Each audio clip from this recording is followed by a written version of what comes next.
Selamat malam semua, Dr. Roland dari TKS Clinic. Hari ini adalah topik double standard. Double standard sebagai warga negara Malaysia yang kita nampak seolah-olah dikenakan kepada orang. Saya Dr. Roland, seorang doktor perubatan. Whole video ni akan dituturkan dalam bahasa Melayu supaya semua orang boleh faham dan boleh share. Pertama sekali, minggu ni ramai doktor-doktor perubatan swasta dapat text message meminta kami, tolong doktor, kami takut akan ada kekangan dari segi vaksinasi ni dipaksa secara mandatory. Tapi dikatakan dalam parlimen 2-3 kali, diulang dalam doket-doket imunisasi kebangsaan, vaksin tu adalah pilihan semata individu. Tapi kita nampak kekangan tu telah mula datang, di mana ada program-program yang telah dikeluarkan hari ini telah dinampak ataupun dilabelkan sebagai double standard di fasa pertama dan fasa kedua. So, where does this go? First thing is, ramai yang tanya doktor, boleh tak you guys cucuk kosong? So the answer is no, tak boleh. Kita tak boleh cucuk kosong sebab benda tu melanggar etika kami sebagai seorang doktor. Okay? Kita boleh mempertahankan hak you untuk tidak menerima vaksin. Kita boleh mempertahankan hak you untuk menunggu ataupun menanti sampai vaksinasi punya study semua lengkap dan you yakin. Tak boleh ada diskriminasi. Dan kita boleh syorkan orang yang yakin untuk ambil vaksinasi. Certain data for certain vaccination nampak safe untuk certain kategori and certain risk factor group. Golongan-golongan rentan atas perkataan tu, golongan yang berisiko tinggi, mungkin dari segi faktor umur, penyakit-penyakit bukan berjangkit seperti diabetes, hypertension, masalah jantung ataupun ada masalah keradangan, tuberculosis and everything, mungkin these people akan dapat keperluan untuk ambil vaksinasi itu sebagai dia punya risk factor lah. Dia kena pilih risk factor tu secara praktikal dan secara waras. Jangan terikut-ikut everything. At this moment dah lebih daripada hampir 4 bilion vaccination telah dibekalkan ke seluruh dunia. Kalau tengok tarikh ni, 6 bulan lepas memang kebanyakan orang tonton video saya yang menyebabkan saya ni telah dipanggil oleh polis dan sebagainya. Dan apa yang saya katakan 6 bulan lepas tu telah jadi hari ini. Okay, dan esok kita tahu macam mana pula. Okay, and this things yang berlaku memang pelik and tak boleh ada paksaan. So first 4 billion people dekat muka bumi dah terima vaccination. Okay, kita nampak ada negara-negara yang ada ketelusan yang sangat bagus tentang proses vaksinasi. I think Malaysia pun dari segi rollout vaccination sangat bagus. Especially I katakan Jun, Julai, Ogos, rollout is very good. Good job to JKJB. Itu I tak dapat nafikan. Tapi yang ramai sedih juga kita nampak blank out daripada media sosial, blank out daripada ketelusan ataupun transparency of AEFI. Seperti kita tahu semua vaksinasi ini adalah under emergency use authorization. Okay, bersyarat disebabkan darurat. Dan ada juga kesan-kesan komplikasi nanti. Saya tak dapat nafikan, ada kesan komplikasi. Tapi ini macam satu situasi perang. Di perang akan ada orang mati, ada orang akan hilang kaki, hilang tangan, everything. Tapi we have to stand up for this. Kita terpaksa akur ada individu yang ada kesan sampingan and kita tak boleh neglect. Maksudnya kita tak boleh tutup muka, tak bagi tahu public. Okay, macam UK ada yellow card system, ada US ada western, dia akan tulis siapa yang ada myocarditis ambil, budak-budak yang ambil certain vaksin ada myocarditis, siapa yang ada blood clot. The transparency tu tinggi. Transparency tinggi tu sangat-sangat penting. So this one kita nampak the effect. So siapa-siapa yang ganti esok pun please look into this and bagi perlindungan kepada golongan-golongan ni. So this is very important sebab ramai yang datang tanya they want to move, they want to gerak tapi takut tak boleh ambil and everything. They don't have the vaccination cert. So macam ni, lepas dah vaccinate, you akan dapat vaksinasi cert. Ni saya punya vaksinasi cert. Kalau nak tahu, I memang dah ambil vaksin. Dah lama dah ambil vaksin. I ambil Sinovac. So, I pilih lah apa yang nak I rasa I suka vaksin tu, I ambil. Okay? Tapi itu pun another one more thing. Kena bagi pilihan dah. Sebab kalau kita lihat kepada percentage, sekejap I nak pergi roll out punya page ni. Kalau kita lihat pada percentage hari ni kalau you boleh dengar 72% telah terima suntikan dos pertama dan dos kedua dah 44.5. So kalau kita anjak lagi 3 minggu hingga 4 minggu, dengan harapan you dah reach 72.1%. 72.1% tu satu angka yang sangat bagus lah. Kita boleh cuba hit angka yang akan datang tu akan jadi lebih selamat. Okay, so that's a good number to look at.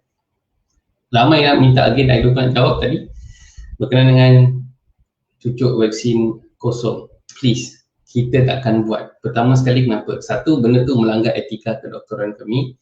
If you want to take the vaccine, we will give you the vaccine. If you don't want to take, we will defend your right not to take. If you rasa nak tunggu, you boleh tunggu. Because 72% of the population already dah terima. So, it's bagus. Bagus. Kedua, AFI kena address AFI secara terus terang. Kalau tidak, memang akan mengundang banyak masalah. Okay, dan kita nampak case trend pun kepada beberapa negeri yang telah berlaku akan ada trend tengah dropping, di mana case kemasukan semua dah mula ada trend. Itu saya jangkakan. Dari by end of this month, trend case kena drop. Kalau trend case tak drop, mungkin ada isu lain. Okay, so berkenaan dengan isu double standard ni, setiap citizen ataupun siapa-siapa yang tengah mengenali ni, this is a professional advice lah daripada healthcare expert. Target imunisasi lah 70%, 80%.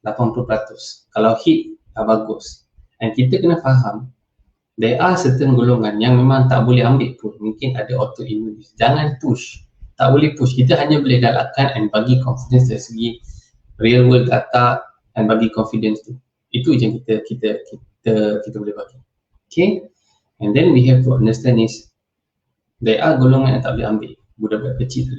Kita jangan jadikan goalpost tu besar sangat, just nak pastikan semua orang masuk saja. Semua orang takkan masuk. Akan ada golongan yang akan hold back. And you kena respect them kepada hold back. Because herd immunity ataupun immunity kelompok atau yang nak dapat imunisasi tu ada 2-3 cara. Satu, vaksinasi yang tengah roll out dengan taksubnya tengah roll out. Kedua ialah natural immunization, maksudnya you kena jangkitan tu and you dapat immunity. And kalau kita tengok pada perangkaan hari ini pun, mungkin sehingga hujung bulan akan ada 2 juta ke orang dekat Malaysia yang telah dapat COVID-19 and lompat masuk kepada antibody testing tu. Kalau tak cucuk nak check antibody testing, boleh. Sebab ada ramai pasien yang saya tengah tengok dekat klinik, sebelum ambil vaksinasi, doktor, I nak check saya ada antibody ke tak. So dia check, and rupa-rupanya dia ada antibody. So bila ada antibody tu, timbul satu persoalan sama ada I nak cucuk ke tak ataupun I nak hold. Itu hak dia. Ada antibody, maka ada antibody. Tinggi ke tak, semua orang tak tahu. Tapi yang pelik kenapa mereka tak tahu, sedangkan banyak research semua dah ada. Ataupun ditidakkan saja tak tahu tu antibody tu. Sebab kita dah nampak tak IgG, IgM, IgA, everything got already. Okay, so ada yang ada nucleocapsid punya antibody, ada yang ada spike protein punya antibody without ambil vaksinasi pun. So some dah ada kena COVID, ambil vaksin juga, and then lepas tu buat testing selepas 1 bulan, 2 bulan, lagi tinggi dia punya antibody sensitive. So all of the antibodies tu exist, and ini clinical punya advice kalau kita bandingkan dengan peers ataupun rakan-rakan seperjuangan pada negara luar, US, UK, Europe, everything. Mereka buat banyak testing antibody ni. So benda ni bukan benda yang baru. So terpulang kepada you, kalau nak check dan nak check everything. That is your own body, you punya right. Saringan tu masih ada dekat luar. Okay, so no cucuk kosong. Okay, kalau you nak fight, you fight with your rights. Kita akan support. This is our job. Sebagai physician, kita hanya berhak untuk bagi you data yang telus, data yang transparent. You have to you have to be transparent kepada semua information yang ada dalam ni. Kita tak boleh berselindung kepada mana-mana. Okay, I tak dapat gaji pada siapa-siapa, I buat ni pun because kita rasa transparency tu translate proper information kepada negara luar kena datang. Dan jangan bandingkan kami dengan doktor-doktor mana-mana dekat sini lah. Kita respect doktor-doktor luar yang ada membagi information, and kita pun ada viewpoint kita masing-masing. Sebab tu dalam medicine ni kadang-kadang ada second opinion tau, pendapat kedua. Okay, so kenapa saya kata double standard tu? Pertama sekali kena faham vaksinasi ataupun infeksi secara natural immunity, maksudnya dapat jangkitan, apa perbezaannya? Dua-dua pun boleh dapat COVID tak? Dua-dua pun boleh dapat COVID. Okay, transmisi, dua-dua pun boleh merebakkan virus tak? Dua-dua boleh merebakkan virus. Yang dapat vaksin pun boleh merebakkan virus, yang tak dapat vaksin pun boleh merebakkan virus. Okay, dua-dua pun pakai mask tak sekarang? Dua-dua pun pakai mask sekarang. Tapi dekat UK macam semalam apa nampak dalam EPL, English Premier League, lain lah cerita dia. Tapi dengan kapal mereka akan ada certain usul untuk pastikan people yang masuk tu ada option. Satu, mereka buat double jab. Kedua, mereka boleh buat saringan RTK ke PCR ke untuk tunjukkan mereka negatif dalam waktu, dalam the window time lah, macam 48 ke 72 jam. So option kedua tu ada. Itu yang sangat penting. Option kedua tu ialah exist. They must have the second option. Option kedua tu sangat-sangat penting. So SOP, dua-dua follow SOP tak? Vaccinated follow SOP, tak vaccinated follow SOP. Social distancing, vaccinated pun social distancing, tak vaccinated pun social distancing. Okay, boleh bergejala tak? Dua-dua pun boleh bergejala. Apa yang paling ketara sekali in the real world data is vaccinated people, yang golongan dapat vaksinasi dia, 2 jab ni, dah build immunity, and benda ni boleh menurunkan kes-kes masuk ke dalam hospital dalam kategori 4 ke 5. Maksudnya yang mungkin memerlukan bantuan hospitalisasi, mungkin memerlukan bantuan pernafasan, intubator, ventilator and everything. Okay, so this one kita nak cuba kurangkan because frontliner Malaysia ni, they're all tired and they're all angry because of how long this is going to end. Okay, I faham. Kalau I frontliner pun I will have the same thing because mereka tak boleh bersuara sangat because mereka dah sumpah. Okay, dulu saya pun macam tu lah. Itu masa tu. Okay, lama dah. Hampir dah 8 tahun lebih dah. Okay, so dari segi that, itu adalah segmen yang boleh membantu. You can reduce your hospitalisation and risk. Kalau you belong kepada kategori yang high risk punya kategori, dia kata ada masalah-masalah kesihatan yang teruk, obesity and everything, please lah consider untuk take. Kalau tak nak, this is a gamble. Maybe you will not have a risk and you can have risk. Tapi tu jadikan benda ni macam satu double standard, ini yang jadi isunya. Ada yang komplain pasal ada paksaan daripada majikan-majikan everything untuk cucuk. So pertama sekali, bila benda tu keluar daripada Dewan Rakyat dalam dokumen-dokumen tu, vaksin tu bukan paksaan, the statement tu stands lah. The statement tu stands secara total. Satu negara stands secara total. Itu dari segi perundangan yang I faham lah. Secara total. That means nobody else can force the vaccination on you. Okay, HR mungkin tak faham benda tu kata. Bukan, you tak boleh stop transmission. And kalau yang ada vaccination pun, kalau ada 1-2% yang vaccinate tapi vaksin tu tak jalan, rupanya tak ada immunity yang dicipta, maka boleh tak dia merebak? Boleh merebak. Boleh tak dia masuk ke hospital? Boleh. So these are the things yang jadi issue at the moment. They have to think inclusively. I bagi contoh ni. Ada satu, I akan pergi kepada, I akan masuk terus kepada dokumen ni yang dikeluarkan hari ini. So kita boleh lihat lah. Okay, 11 aktiviti ekonomi akan bermula 16 Ogos. Bermula esok lah, lagi 2 jam je. Okay, kemudahan 2 dos suntikan. Boleh cuci kereta dalam fasa pertama, kedai elektrik kedai barangan rumah, peralatan dapur, kedai perabot, kedai peralatan sukan, kedai aksesori kereta, pusat pengedar jualan, pasar pagi dan pasar tani saja, kedai pakaian, fashion aksesori, barang kemas, kedai gunting, everything. So when these things statement macam ni keluar, persoalan akan bagi senario, boleh tak budak 13 tahun pergi ke kedai gunting rambut and gunting? Dalam MySejahtera dia mungkin tak ada MySejahtera, mungkin tak ada handphone, dan mungkin tak masuk dalam golongan yang boleh terima suntikan niat. So how? Cannot go in. So benda ni akan jadi isu. So bila buat ni kena inklusif, okay? Then kedai barang, rumah dan peralatan dapur. So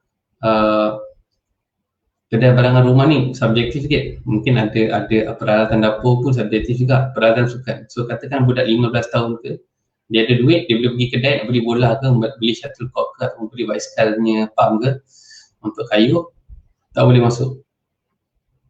These are the things. And bila kita lihat kepada kedai gunting rambut dan salon kecantikan and everything, this is nampak macam kesihatan kendiri tau. This is a basic essential kind of thing lah. Cuci kereta pun bagi saya is satu benda kendiri actually untuk kebersihan diri nanti.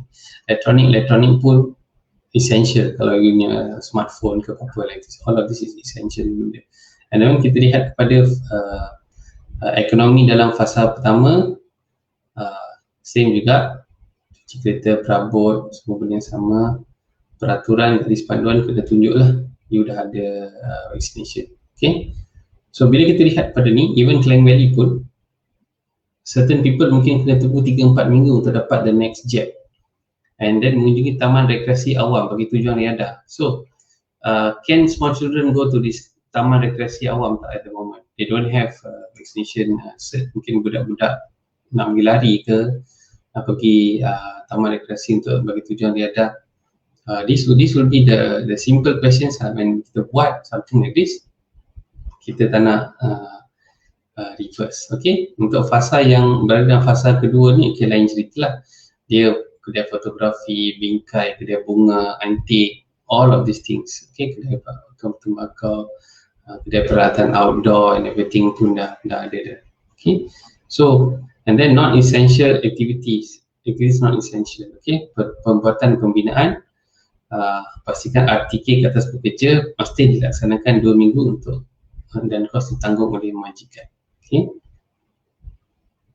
dan dia ada tunjuk kapasiti penguasaan 100%, kadar vaksinasi lengkap pekerja 80 to 100% baru boleh masuk. So target is always target, nampaknya memang kena target, mereka target untuk 80% lah, tapi 80% tak jauh, sekejap dia akan sampai. Tapi saya punya perspektif is sebagai satu sistem, sebagai satu negara, kita kena ada konsep inklusif. Inklusif maksudnya we cannot cicir anybody out.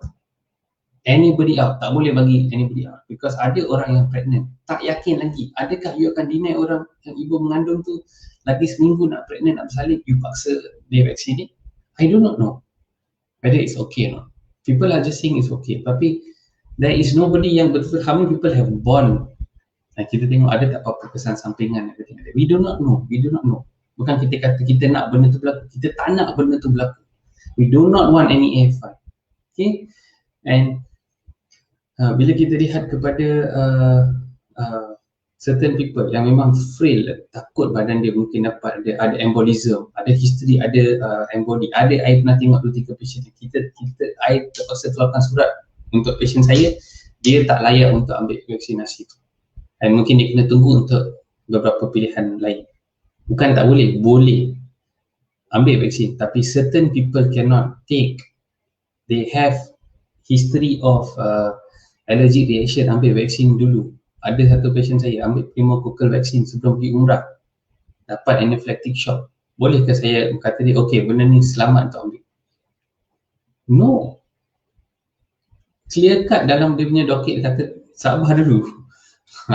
Jangan kita, ada juga macam-macam kes kita tengah terima, GPs tengah terima macam-macam kes macam ni daripada patient-patient kami.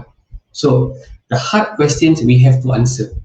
Inclusivity sangat penting. Apa yang kita nampak hari ni sekarang, eksklusif. Bila benda jadi eksklusif, ramai orang akan kata, kenapa gereja pun, macam saya tengok doket yang keluarkan dari gereja, saya tak nak usir pasal masjid, nak usir pasal gereja, double vaksin saja boleh kahwin. Because you must understand is only you are reducing the hospitalization. There are some people tak boleh ambil. What you going to do about these people yang tak boleh ambil? Tell us who cannot take. Tell us who can take. Encourage orang-orang yang kena tahulah. Orang 60 tahun ke atas ni berapa persen kita dah vaccinate, because these are the paling disaffected groups. Orang ada obesity, orang yang ada kencing manis, muda-muda 30 tahun tak ada kencing manis. Kita kena tackle all of these people fast. These are the things. These are the things kita tak boleh lepaskan. And itu saya punya harapan. I hope yang masuk esok, menteri baru masuk ke apa-apa ke, yang ada pun, dengarlah. Inklusif, bukan eksklusif. Bila eksklusif, orang akan rasa marah. Sebab mungkin abang dia tak dapat pergi masjid, dia boleh pergi masjid. Dia rasa something wrong, of course dia akan rasa something wrong. Mungkin ayah dia tak boleh ambil, mungkin kawan dia tak boleh ambil, anak dia tak boleh pergi. So all of this is very very important. Don't think dengan satu cara saja. Ada banyak cara. Ada ubat yang memang kita tahu, tapi tengah ni bila ada dua kes tersalah ambil, mungkin ada keracunan. Kita faham lah keracunan. Yes, good, you inform satu dunia ada keracunan. Tapi AEFI dalam berapa bulan? 5 bulan? 4 bulan? How many times kita keluar bagi statement? Kita ada AEFI, beratus orang ada isu ni, ada budak dapat muka erot, ada orang dapat ni, ada dapat stroke, ada dapat death, related ke tak related, God knows. Satu hari kita akan tanya mereka apa yang berlaku.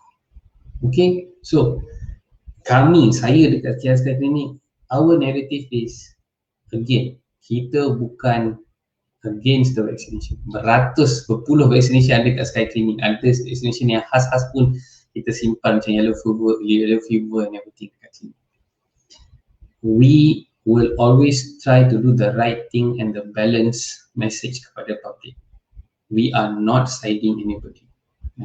Yang only side kita side ialah side the rakyat.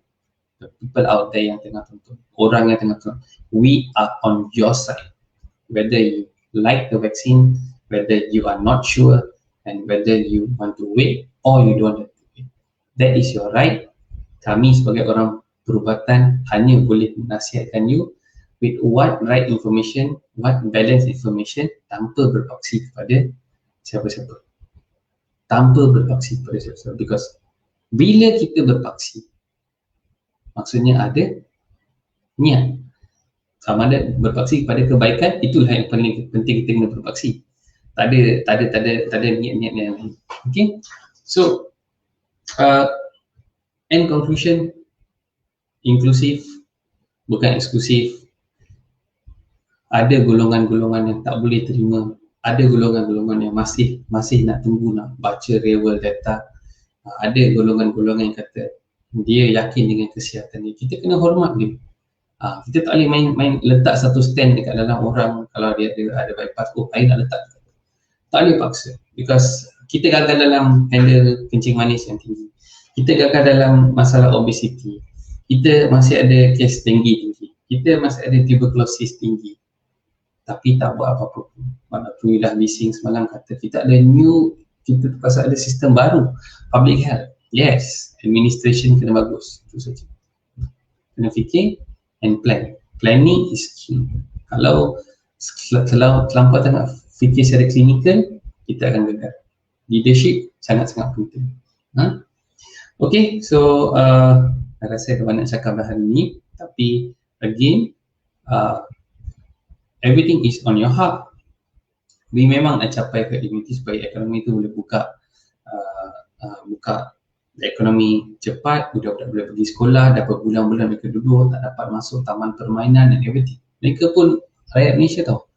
Jangan fikir pasal kita orang besar je. Banyak budak-budak kat luar sana, I think got 5 million, 6 million kids, kanak-kanak yang tak dapat their hak, and they have the lowest risk of all of these effects and symptoms. This is a global information, kita tahu benda tu, and you cannot force this on them. Okay, so inklusif sangat penting, bukan eksklusif, and transmission. Dua-dua pun boleh transmit, dua-dua pun pakai mask, dua-dua pun pakai SOP, dua-dua pun buat social distancing, dua-dua pun boleh dijangkiti. Tapi dari segi hospitalization, memang yang tak dapat vaksinasi nampak keberkesanannya untuk masuk ke dalam kategori-kategori yang lebih tertenat kurang berbandingkan dengan golongan yang high risk and tak vaksinasi. Okay, so that's all for hari ni. Saya rasa banyak komen-komen ada. Thank you for all the comment. Saya akan cuba jawab. You can share, like, bagi komen, bagi review, tak ada masalah. Again, for those yang belum vaccinate, buat pertimbangan your pertimbangan. Tak ada paksaan. Tak boleh ada paksaan dalam apa-apa benda perubatan. This is the standard thing. Okay, take care and selamat malam.